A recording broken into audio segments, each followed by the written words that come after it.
So how are you? What's up? Yeah, it's to be expected. I'm good. I'm good. I've got a half a day off work, which I'm thrilled about. I get to say hi to you. I It's wish good I could stuff. say that. It's what? It's 12 o'clock at night, and look at me, still working. Well, I mean, at the point when you're on your interviews on an American schedule, I don't think you're going to be sleeping anytime soon. Well, as life, when life gives you lemons, make it a lemonade. Exactly.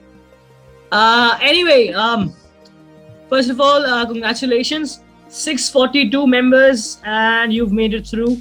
Your short film, Karen, has been selected for Laugh Out Loud. Yeah.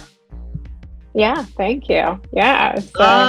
Okay, so before that, our viewers, our fans would love to know what exactly Laugh Out Loud is, an initiative by Kevin Hart. Well, okay. So Kevin, in his ever increasing success at becoming an absolute entertainment industry mogul, has started his own television and film studio. So LOL has been Kevin's company for a long time. He's at LOL and Heartbeat Productions, and he decided to put his money where his mouth is and start making programming himself. And I am so fortunate. I get to benefit from his desire to bring more Black female writers, particularly comedy writers, actors, directors, and producers to the fore so that they can become a more powerful force in our industry. So my film Black Karen and LOL's decision to produce it was part of that initiative that they're really trying to make a difference in the entertainment industry and how our representation looks around the world. And I'm also very proud to say my film can be seen on the Peacock around the world, which is officially gone in the last couple weeks. So if wants to watch it, just go to Peacock TV. So, there were 10 finalists, right? Totally, there were 10 finalists, and yours were chosen, Black Karen, and was, I think, premiered on the 29th of January. Mm-hmm. Yeah, ultimately, I guess there were around 750 scripts that were submitted, and they narrowed that down to 10 finalists, and then ultimately decided to produce 3 of the films. So I was fortunate enough, obviously, to be one of them. And yeah, so we made the film. Megan Good, who requires no explanation, Yep. Actress Megan Good directed my film, and quickly became my favorite person and creative partner. And our project premiered at Sundance on January 29th. So tell us something about working with Megan. I mean, you're all about compliments for her, but tell us something. How is working with her? It was really great. I didn't know going into it. Obviously, my history as an actor, I wasn't entirely sure how, as a writer, to approach this creative collaboration. And the very first thing Megan and I both did was agree that neither of us was going to be in this film, because it was really important to me that I be taken seriously as a writer, and it was really important to Megan that she be taken seriously as a director. And we felt like either of us being in it as actors would serve as a distraction. And it's just one of those things, like, sometimes life just has synchronicity about it. And as soon as we started talking, we realized that we were totally on the same page creatively. She has an incredible ability to break down a script and really plug into what the writer's intention is. And given that my project is a social commentary about what it is to be a Black woman in a world that is supposedly woke, there was a lot of subtlety to, and it's also a comedy. So, there's a lot of subtlety to the message, and to the comedy that if it wasn't directed well, it wouldn't have come off. And I'm so grateful that I got Megan for a director, because she knew it before I even had to talk to her about it. She got every bit. So you mentioned about representation, right?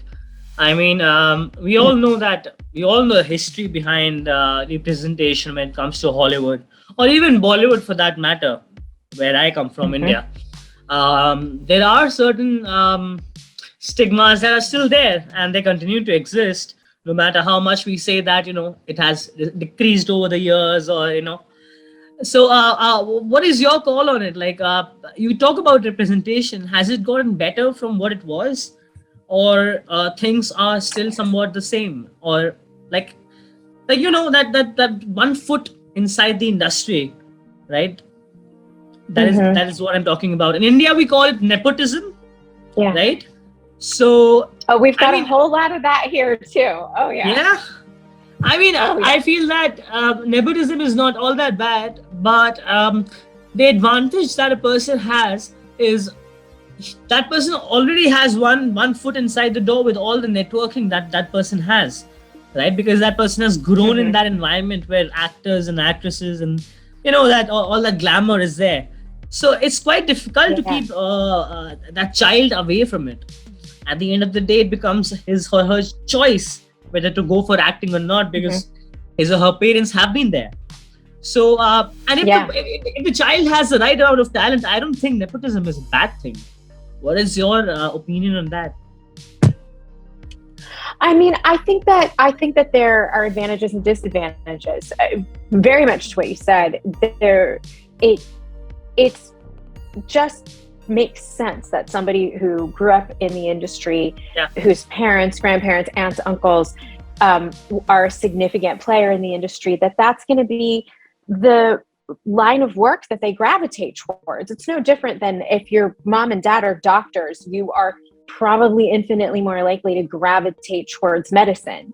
At the same time, and this is something that I feel like is really prevalent in the industry on my side of the world, and I wonder if this is what happens on the Bollywood side of the world, is that, when you have the same well of people who are making the film and television shows, and the people who come up are all sort of direct extensions of them, then you end up telling the same stories over and over again, and the industry doesn't get infused with new perspective, with new stories, with new experiences. And that's something that certainly in Hollywood over the years, as a person of color, as an actor, I have seen things change to some extent as an actor. Whereas when I first started, when I was a kid, there were only Yeah. a couple types of roles that anyone would allow me away. And and there was kind of a thing that happened where it's like, well, as you got older, you couldn't just be the pretty girlfriend anymore. And if you couldn't be the kid from the streets, then there's nothing for you to do but be the, completely secondary doctor character who delivers information to the people that we're really focused on screen. That has definitely changed. And not to the extent I think most would see it extended more towards Black people. I would like to see it extended more towards Latin people. I would like to see it extended more towards all people of color, and also more cultural differences. Because again, there's that thing, right? If everybody who's running the industry has the same cultural background, but we're one small piece of the world, then how are the people who are watching the film and television that we make, how are we going to become engaged with and compassionate towards and understanding of and fascinated and engaged by other cultures? You know what I mean? Like, Yeah. I've seen a good handful of Bollywood films, and You I have? love them. I have. You- I love Okay. Bollywood movies. They're Name three. Name three gorgeous for and me, please. amazing, and they have dance numbers. It's Name three, incredible. please. Name three for us, please. Oh my gosh.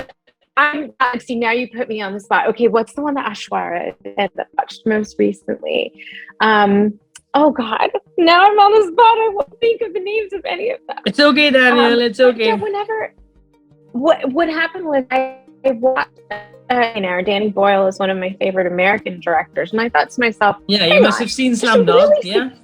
Yes, and one of my best girlfriends is of Indian descent, and I'm like, wait a second. I'm exposed to Radhika's culture all the time as a friend of hers. And then I saw some stuff that, they had the dance and everyone's so gorgeous.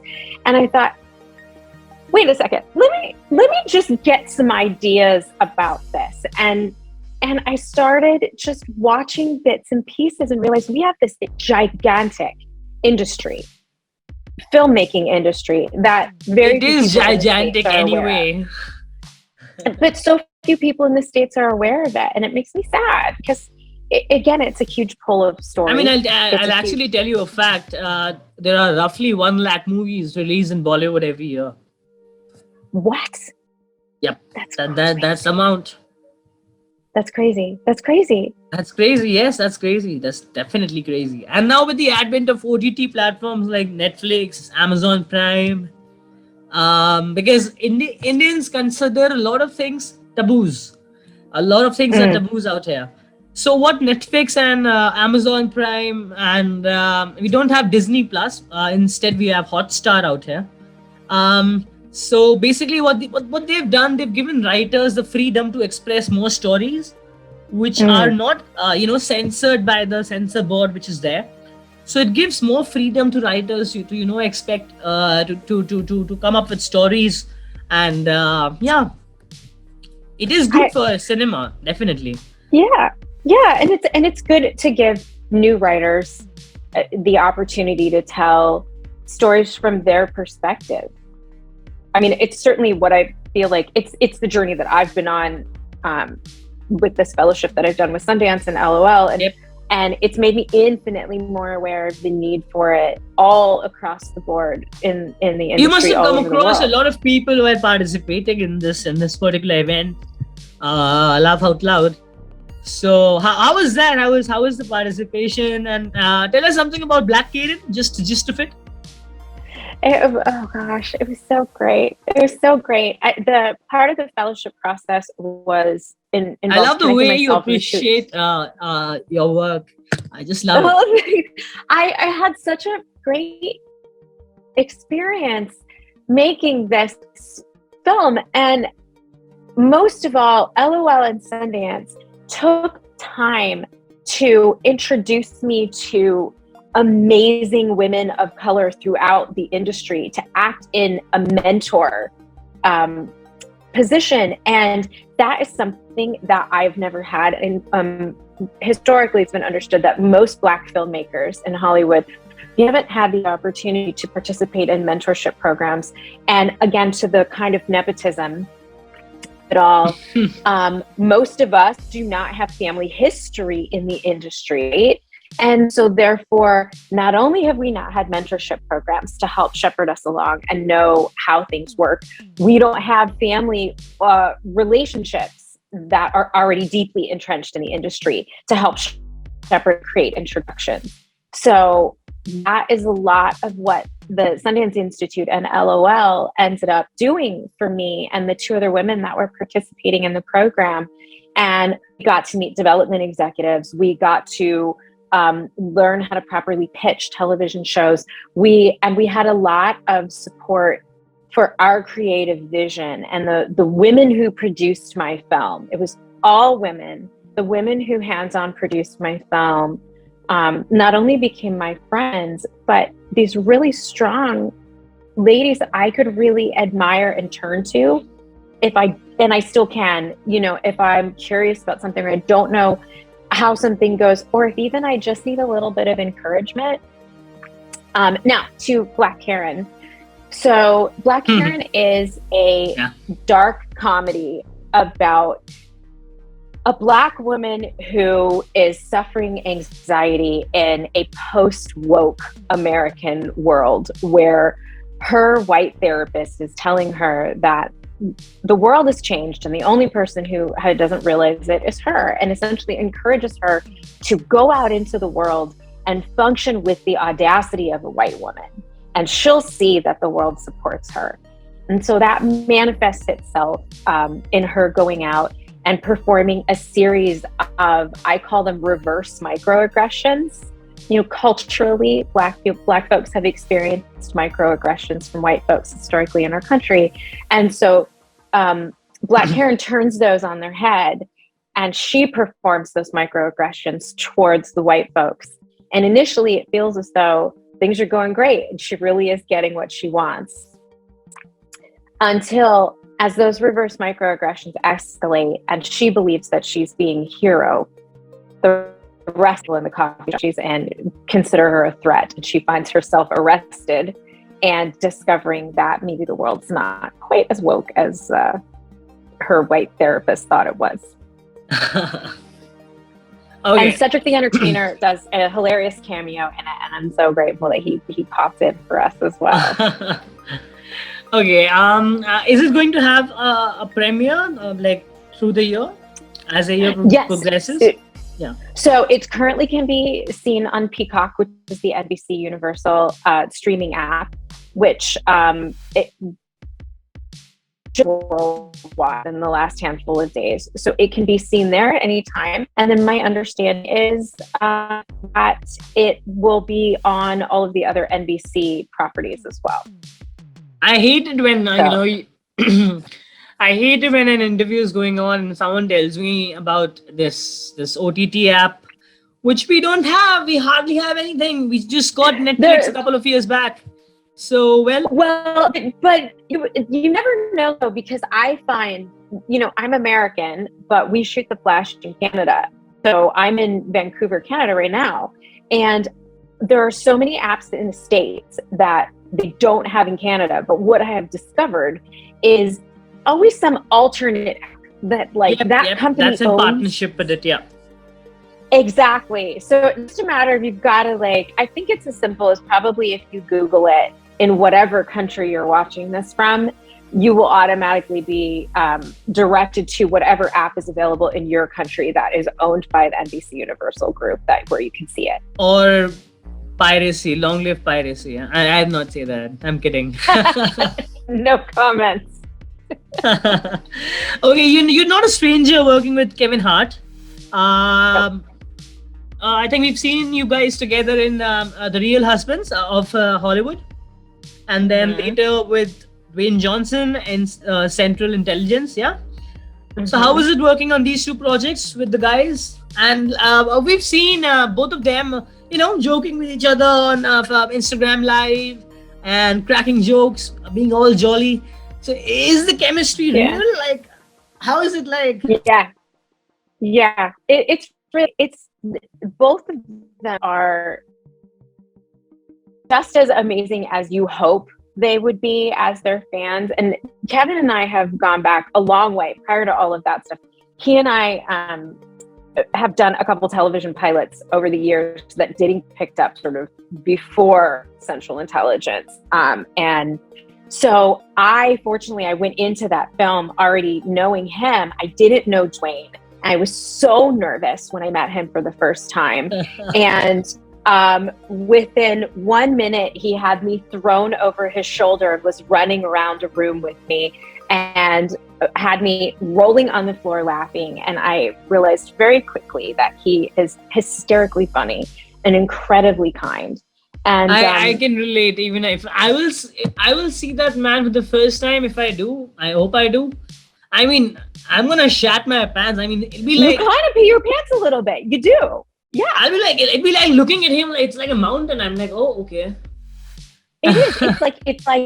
It's like meeting a mountain of a man who also is yes, who's like magnetic and gorgeous, and it's completely overwhelming. And then almost immediately he cracks you up and you stop being nervous right away. And he's really, really, really generous of spirit. He's like he's really cool people. And the fact that he and Kevin became best friends is because they're so similar. The Their best nature duo, is so the similar. hands down. I think Mhm. for me, it's the best duo. I mean, I love them together. I agree. I feel Okay, very proud to have been the part of their first partnership. I'm pretty sure. Coming back to this Laugh Out Loud fellowship that we have, Mm. is it an yearly process? It's gonna happen every year?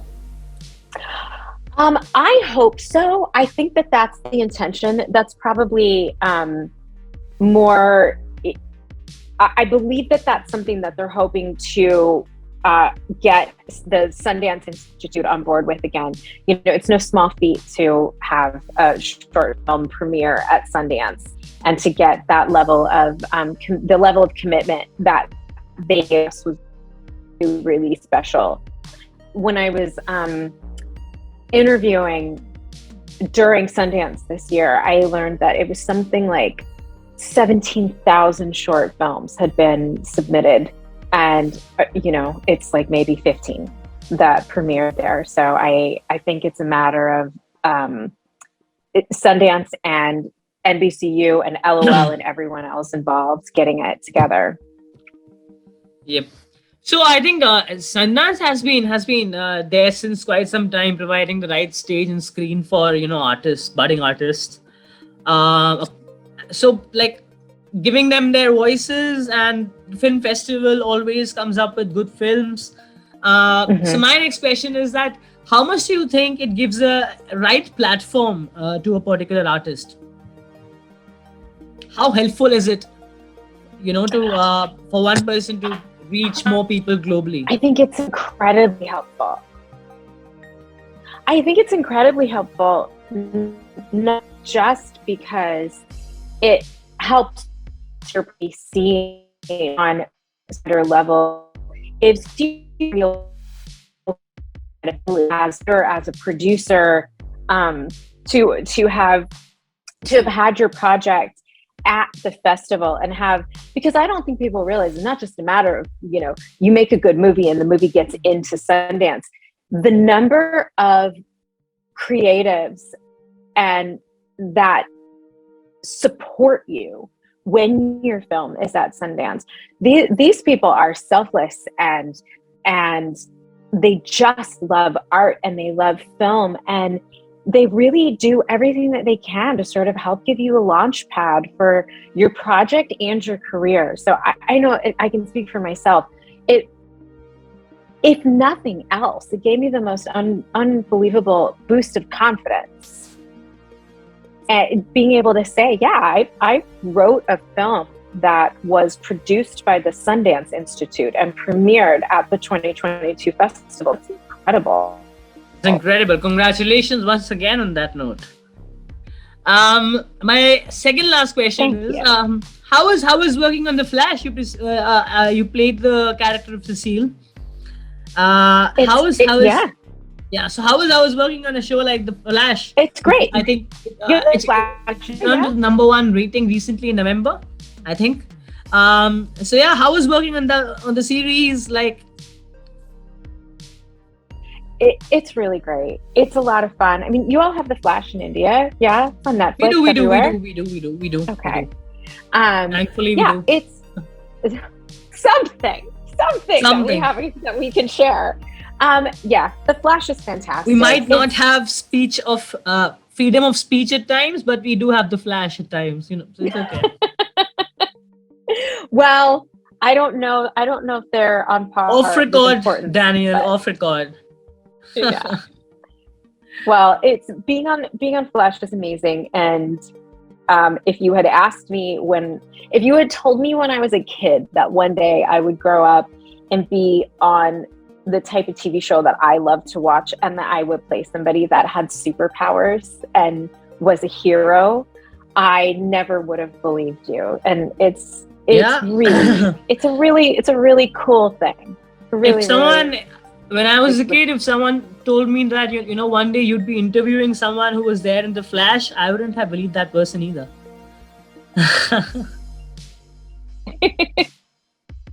Well, okay. My last question to you is that one director and one co-star you'd like to work with. That I'd like to work with again or like ever. No, just anyone. No, especially not someone you worked with before. It has to be someone new. Oh, okay. Let's see. One director that is really hard to narrow down. I'm gonna say Ryan Coogler, and one co-star. Um, the pressure. Oh, the pressure. I love so many actors so I very, don't mind very, you very take. much. I really don't I'm gonna mind you say. taking I'm time. gonna Yeah. say Jesse Plemons. He's very much top of mind right now, and I think that he's incredibly talented. And I would love to. I would love to like. I hope he watches this. this in that case and considers. Me too.